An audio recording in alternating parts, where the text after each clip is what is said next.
गठन देख रहे थे, सैन्य व्यवस्था को देख रहे थे, सैन्य गठन की बात। तो हम लोग जो है इसमें जो महत्वपूर्ण चीज है वो देख रहे हैं सेना। क्या देख रहे हैं? सेना। और सेना में हम लोग अब यहाँ पे देखेंगे पैदल सेना क्या बोलते थे। देखिए, इससे पहले हम लोगों ने सैन्य गठन देखा था, अहदी सैनिक, दाखिली सैनिक, ये चर्चा हमने किया आपके साथ में। मंत्राल के सैनिक, अधीनस्थ राजा के सैनिक, ये देखा था। अब सेना देखिए, पैदल सेना। ठीक है, सेना में कौन कौन से लोग शामिल हैं? घुड़सवार सेना, पैदल सेना, घुड़सवार सेना, तोपखाना, तोपखाना। चौथा है हस्ती सेना, हस्ती सेना, पैदल सेना, घुड़सवार सेना, हस्ती सेना, नौसेना। अगला जो है आपका नौसेना, नौसेना। क्या क्या लिखिएगा भाई? पैदल सेना, घुड़सवार सेना, तोपखाना, हस्ती सेना, नौसेना। ठीक, अब पैदल सेना को क्या कहते थे?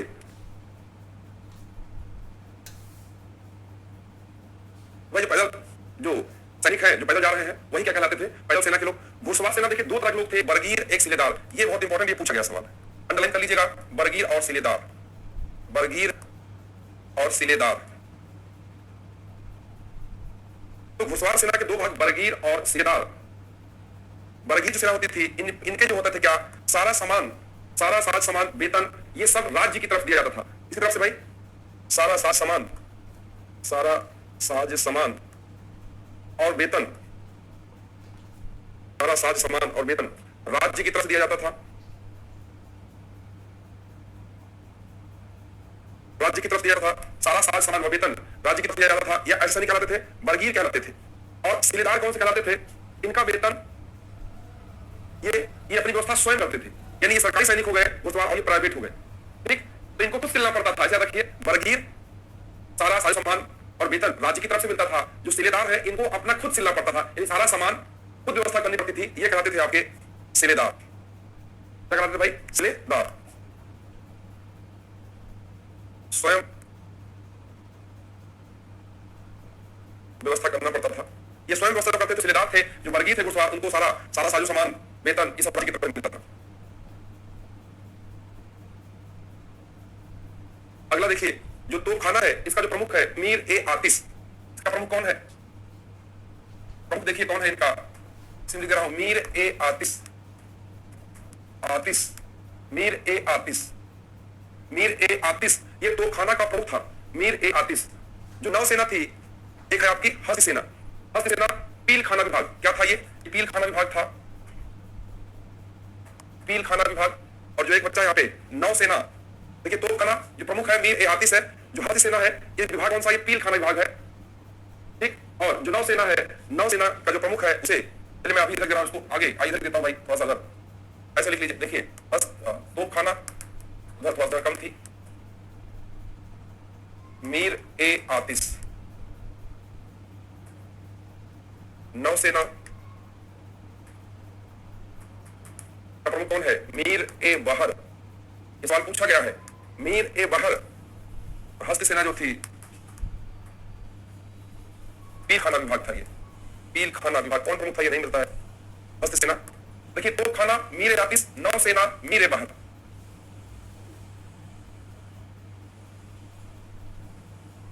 यहां पर इसको लिख लीजिए, आगे चले।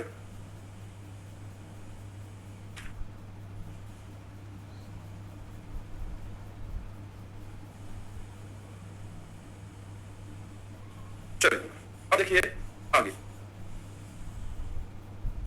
हस्ती सेना, ये पील खाना, तोपखाना, नौसेना, हस्ती सेना, ये जो अलग विभाग थे, मैंने आपको वो बताया।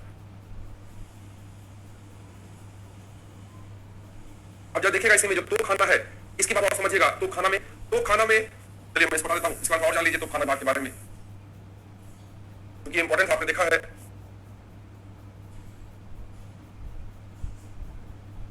तोपखाना, इस सोचिए, यहां दो तरह की तोप है, एक जिंसी तोप है, जिंसी तोप।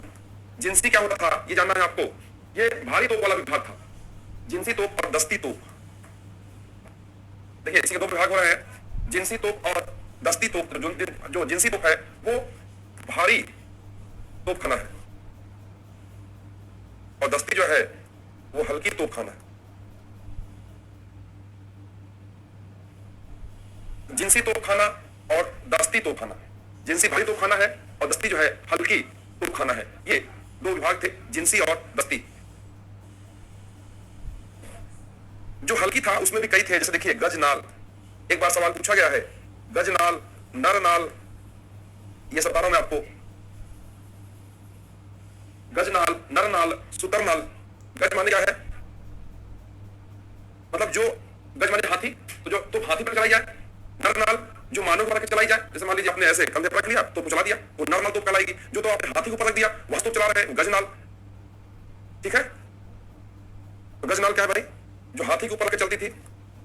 देखिए जो हल्की तोप थी, जो दस्ती था, ये हल्की तोप था, उसी में एग्जाम्पल बता रहा हूं आपको, गजनाल और नरनाल। तो हाथी के ऊपर रखकर चलने वाली तोप, और नरनाल मनुष्य के ऊपर रख करके, मतलब ऐसे कंधे पर लिया आपने, तोप को चला दिया। ये तोप क्या कहलाएगी? हल्की तो रख पाएंगे आप, इसलिए दस्ती में आता है ये। तो ये गजनाल, नरनाल, ये मनुष्य के ऊपर रखकर चलने वाली। तो गजनाल, नरनाल, ये आपको समझना पड़ेगा, जिनसी और दस्ती। एक बार पूछा गया सवाल है, देखिए जब कहते हैं एक बार पूछा गया सवाल है, तो आपको लगता है टीजीटी में ही नहीं बाकी एग्जाम है उसको सवाल में लेता हूं। कहीं पीसीएस में आया है, कहीं किसी स्टेट में पूछा है, कि जीआईसी में पूछा है, कई तरह जो एग्जाम हुए हैं मैं उनकी बात करता हूं, केवल टीजीटी पीजीटी का ही नहीं। तो आप हर तरीके से सवाल के लिए तैयार रहिए, ये प्रयास रहता है मेरा। ठीक है, चलिए देखिए नेक्स्ट देखिएगा। नेक्स्ट है आपका, क्या बताया मैंने आपको? मल्लिका ए मैदान। ये क्या था? मल्लिका ए मैदान। ये क्या है? मल्लिका ए मैदान। ये जो आपका है, ये क्या है? ये तोप थी। ये क्या थी भाई? ये तोप है। ये तोप का नाम है मल्लिका ए मैदान। तो ऐसे याद कैसे करेंगे? याद कैसे करेंगे समझिए भाई, जो उसमें जो तोप से था,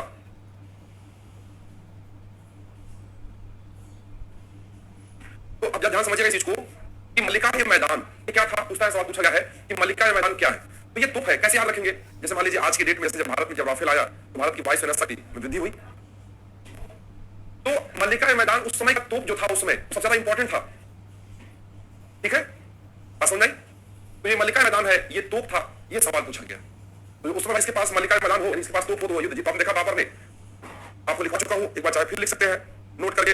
सबसे पहले बाबर ने बाजौर और भीरा के किले में तोप का प्रयोग किया था। इसलिए जिसको नोट करके, सर्वप्रथम बाबर ने बाजौर और भीरा के किले में 1519-20 में हुआ था, 1519-20 में बाजौर और भीरा किले में तोप का प्रयोग किया था। ठीक है, एक पॉइंट नोट करके और लिख लीजिएगा आगे। अच्छा लिखिए, मैं आराम से बोलता हूं। बाबर ने सबसे पहले बाजौर और भीरा के किले में तोप का प्रयोग किया था। ठीक है, पहली चीज। दूसरा लिखिएगा, दूसरा नोट पे लिखिएगा, अकबर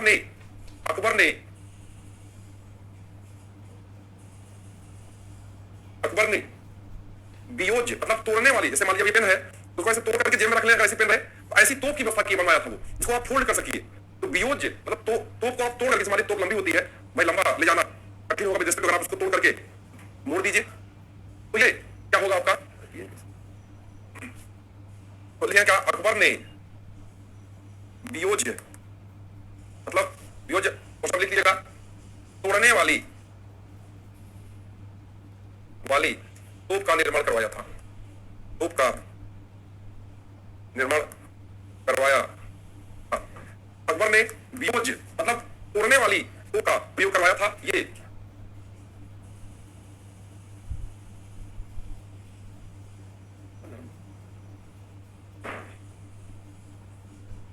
बस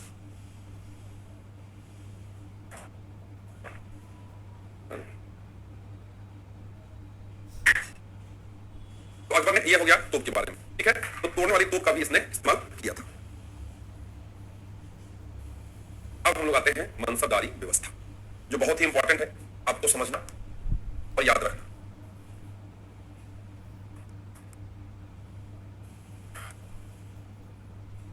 मनसबदारी व्यवस्था, मनसबदारी व्यवस्था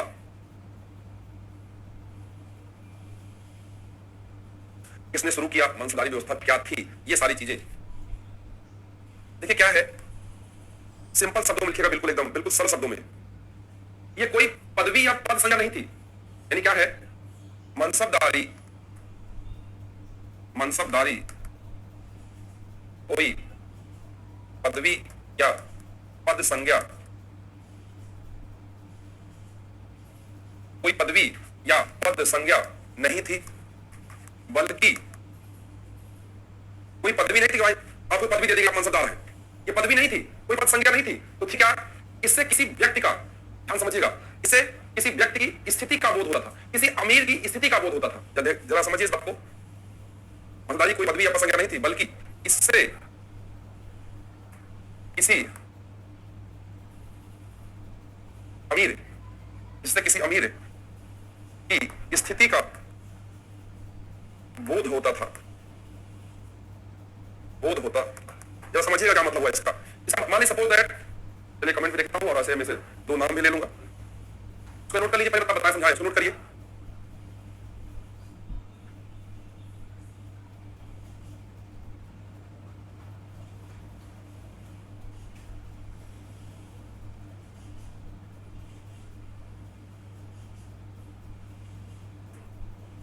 मैं कमेंट जरा देखता हूं आपका, जरा कमेंट देख लूं तो कमेंट में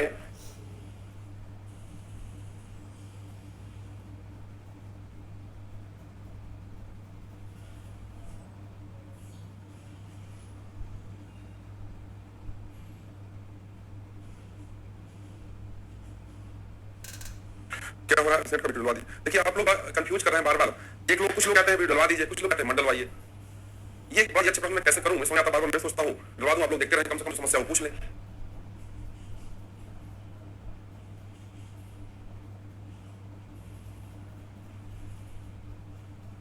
रोगी त्रिपाठी जी कंफ्यूज हो रहा है प्रांत को लेकर के। चलिए एक बार मैं बताया था आपको, इसमें फिर से बताऊंगा आपको, अब जो समझ आप उसको समझ लीजिए, ठीक है, बिल्कुल दूर करूंगा, चिंता मत करिए आप। जैसे सवाल देखिए, मान लीजिए कि मसला की व्यवस्था की बात कहूं मैं, क्या कोई पदवी नहीं, पदवी या पद संज्ञा नहीं था, बल्कि इससे किसी अमीर की स्थिति का वो होता था, मैंने ये लिखा। जैसे मान लीजिए सपोज दैट मैं आप दो नाम लेता हूं, जैसे अतुल जी है और आलोक जी है, ठीक है, मान लीजिए दो लोग हैं, अतुल नाम है एक लोगों का और एक लोगों का नाम आलोक है, ये दो लोग हैं अतुल और आलोक जी। अब अगर जैसे मैं कह दूं कि अतुल जी का ये 5000 मनसबदार है और आलोक जी ये 7000 मनसबदार है, तो बताइए इसका क्या मतलब हुआ, 5000 ज्यादा है 7000 ज्यादा है। हमने कहा अतुल 5000 मनसबदार है, आलोक 7000 मनसबदार है, ये सवाल हमने आपसे कहा। जरा समझिएगा, अतुल 5000 मनसबदार है, आलोक 7000 है, तो अतुल का मतलब हुआ भाई कि ये मनसबदार ये भी मतलब ये भी है, इसका मतलब ये ज्यादा वैल्यू रखते हैं, इनका ज्यादा वेटेज है, मतलब ये ज्यादा इंपॉर्टेंट होंगे। ये कोई पद या संज्ञा नहीं है, बल्कि इससे किसी अमीर की स्थिति का बोध हो रहा है। तो मान लीजिए आलोक 7000 का मतदार को दिया गया है, उनको 5000 मतदार दिया गया है, इसका मतलब है कि जो 7000 है, यानी आलोक की जो स्थिति है प्रशासन में, वो ज्यादा है, ज्यादा महत्वपूर्ण है। भाई किसी का 2000, किसी का 3000, किसी का 4, किसी का 5, किसी का 7, मैक्सिमम 7 था। मैं चर्चा करूंगा सारा, लेकिन आप समझिए इस बात को कि आलोक की जो स्थिति है वो अतुल से बेहतर है। स्थिति की बात आएगा, देखिए हम सब क्या यूज किया, सब हमने यूज किया कि आलोक की स्थिति अतुल से की स्थिति से अच्छी है। इसका मतलब कि मसला जो व्यवस्था है, इसे किसी की क्या हो रहा है, स्थिति का बोध होता है। अब प्रश्न उठता है, एक बात समझिए आपने, ये सब ध्यान रखिएगा, इससे किसी की स्थिति का बोध होता है। जैसे मान लीजिए सपोज दैट, और आप सिंपल समझिए इसको, आप क्या कोई रिलेटिव आए, या आप मान लीजिए, तो अब कुछ रिलेटिव के लिए सामान्य दाल चावल बन गई, पनीर बन गया, और ऐसा रिलेटिव आ गया, उसके लिए बेहतर पूरी खीर पुलाव सब कुछ बना है। ये क्या दिखा रहा है कि ये जो रिलेटिव थे, इनका ज्यादा वेटेज है, इनकी स्थिति ज्यादा है, हमें ज्यादा ध्यान रखना पड़ेगा। इसी तरह मनसबदारों में था कि मनसबदार कोई 5000 का है, कोई 7000 का, कोई 2000 का, इसका मतलब जो 7000 मनसबदार है उसकी स्थिति ज्यादा बेहतर है। क्लियर? चलिए एक बात क्लियर हुई यहां तक। अब प्रश्न उठता है कि जो मनसबदारी व्यवस्था थी, ये क्या सैनिकों की थी या असैनिकों में? ये सवाल पूछा गया है, ध्यान रखिएगा। क्या केवल सैनिक या क्या केवल असैनिक, क्या केवल सैनिक या क्या केवल असैनिक लोग ही शामिल होंगे इसमें? तो जरा ध्यान दीजिएगा। आइए नेक्स्ट पॉइंट देखते हैं। नेक्स्ट पॉइंट क्या है भाई? नेक्स्ट पॉइंट है इसमें कि मतलब जो थे, चाहे सैनिक हो या सैनिक, किसी को दिया सकता था। ऐसा नहीं कि जो सैनिक हो उन्हें मिलेगा, या जो असैनिक है उनको मिलेगा, ये किसी को मिल सकता है। तो आप ध्यान दूसरा पॉइंट नोट करिएगा। पहला आपने देखा स्थिति का बोध क्या है, दूसरा सैनिक और असैनिक, सैनिक और असैनिक, असैनिक किसी को भी, सैनिक और असैनिक किसी को भी मनसबदारी मिल जाती थी। दूसरा पॉइंट हो गया। तीसरा पॉइंट क्या है कि क्या जैसे अगर हम समझदार हो गए तो क्या मेरे बेटे को समझदारी मिल जाएगी क्या? मान लीजिए हम समझदार है 5,000 के और मेरी मृत्यु हो गई तो क्या मेरे बेटे को मिल जाएगा? नहीं मिलेगा, अनुवंशिक नहीं था। मनसबदारी का पद, मनसब, ये सब सवाल ऑप्शन रहेगा, क्या कहेगा कि इनमें से कौन सा गलत है।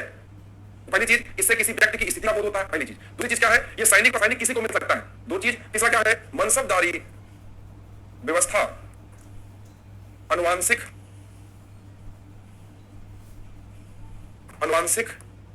मनसबदारी व्यवस्था अनुवांशिक नहीं थी।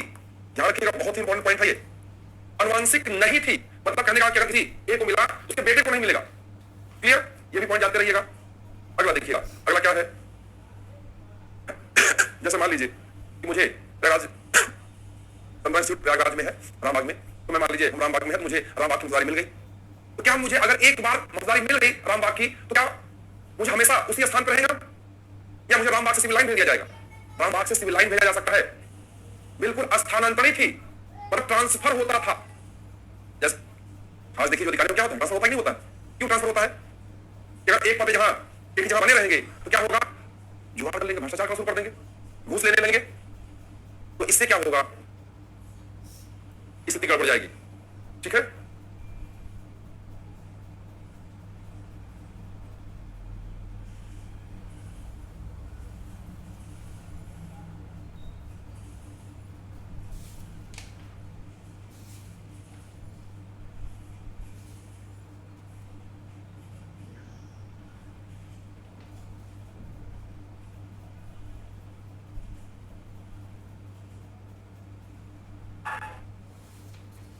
तो मनसबदारी व्यवस्था अनुवांशिक नहीं थी। क्लियर। चौथा पॉइंट क्या हुआ, ट्रांसफर, मनसबदारों का स्थानांतरण, स्थानांतरण होता। ध्यान समझिए, यहां तक बातों में 4 ऑप्शन में बताया आपको। पहला स्थिति का बोध, दूसरा सैनिक आसानी किसी को मिल सकता है, तीसरा पॉइंट आपने देखा अनुवांशिक नहीं था, और चौथा देखा इसका इनका स्थानांतरण होता था। तो ये बात जरा ध्यान समझिएगा।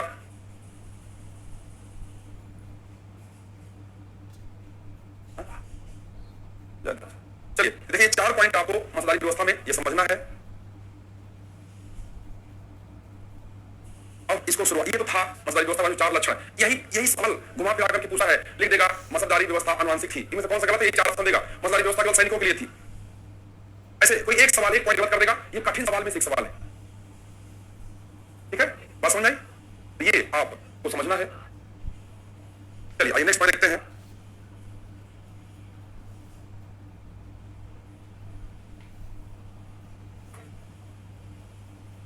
आगे अब पृष्ठभूमि देखते हैं। तो ये जो व्यवस्था आई थी कहां से, मध्य एशिया।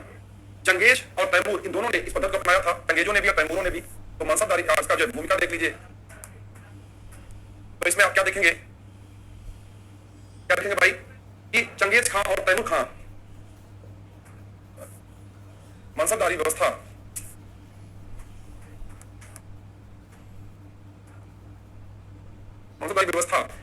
मध्य एशिया में चंगेज खां और तैमूर खां ने शुरू किया था। ठीक है, मध्य एशिया में चंगेज खां और तैमूर खां ने इसको शुरू किया था। तो ये आपको पॉइंट समझना है। अगर हम भारत की बात करें तो इसका प्रारंभ किसने किया, जैसा मैंने बताया है, प्रशासन की जो पूरी शुरुआत है अकबर से होती है। बाबर और हुमायूं को समय नहीं मिला, तो अकबर ने इस व्यवस्था को शुरुआत किया था, मसदारी व्यवस्था को। और इसकी शुरुआत हुई थी 1567 में। अकबर ने मनसबदारी व्यवस्था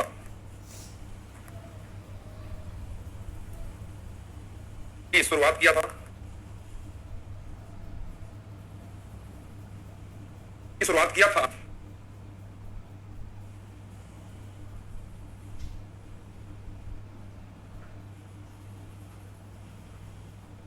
नेक्स्ट पॉइंट देखिए, कितनी इसकी श्रेणियां थी।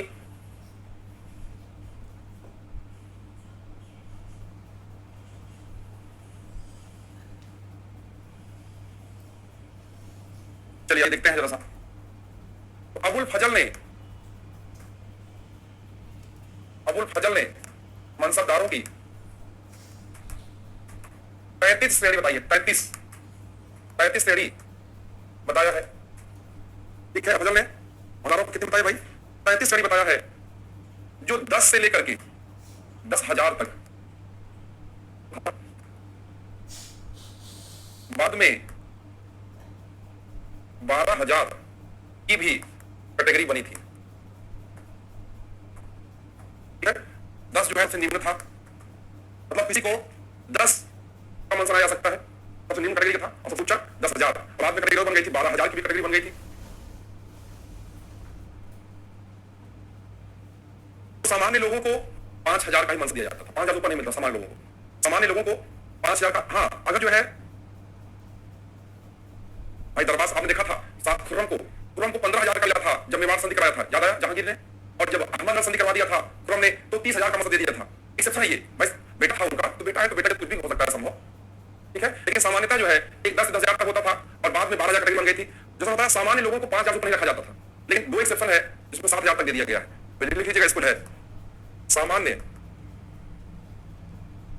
लोगों को 5,000 तक का ही मनसब दिया जाता था। अपवाद स्वरूप अकबर ने मान सिंह और मिर्जा अजीज कोका, नेक्स्ट पॉइंट लिखेगा, जैसे कहा सामान्य लोगों को 5,000 तक मनसब दिया जाता था, लेकिन अपवाद स्वरूप अकबर ने मान सिंह, वही जो भामल के बाद भगवान दास के बाद मान सिंह, अगर आपको याद हो कछवाहा जो राजा थे जिन्होंने अकबर का इंतकाल कर लिया था, तो पहले भरमल फिर भगवान दास, इन दोनों को 5,000 का मिला था, लेकिन मान सिंह को 7,000 का मिला था। ध्यान रखिएगा, अकबर ने मान सिंह और मिर्जा अजीज कोका को 7,000 का मनसब दिया था। ये मिर्जा अजीज कोका कौन था? चक्का चुका बता, ये दूध में भाई था, याद आया? ये जीजी अंगा जो दो थी, महामंगा और जीजी अंगा, ये जीजी अंगा का बेटा था। तो बताया था अकबर को जीजी अंगा ने अपना दूध पिलाया था, और उन्हीं का बेटा था मिर्जा अजीज कोका, तो क्या हो गया, दूध में भाई कहा जाता है। तो मिर्जा अजीज कोका और मान सिंह को, इन दोनों को अकबर ने 7,000 का मनसब दिया था। भाई ये सामान्य लोग थे, सामान्य लोगों को 5,000 मिलता था, लेकिन इनको इनकी विशेष क्षमता देख करके इनको 7,000 तक का मनसब दिया था अकबर ने। ठीक, ये कहानी थी यहाँ तक। आज हम लोग इसको यही रखेंगे, यहीं तक रखेंगे। कल थोड़ा टेलीग्राम देख लीजिएगा आप लोग, अगर क्लास मन होगी शाम को क्लास चलेगी, एक बार टेलीग्राम आप लोग चेक कर लीजिएगा। आज के सेशन इतना ही, बहुत बहुत धन्यवाद।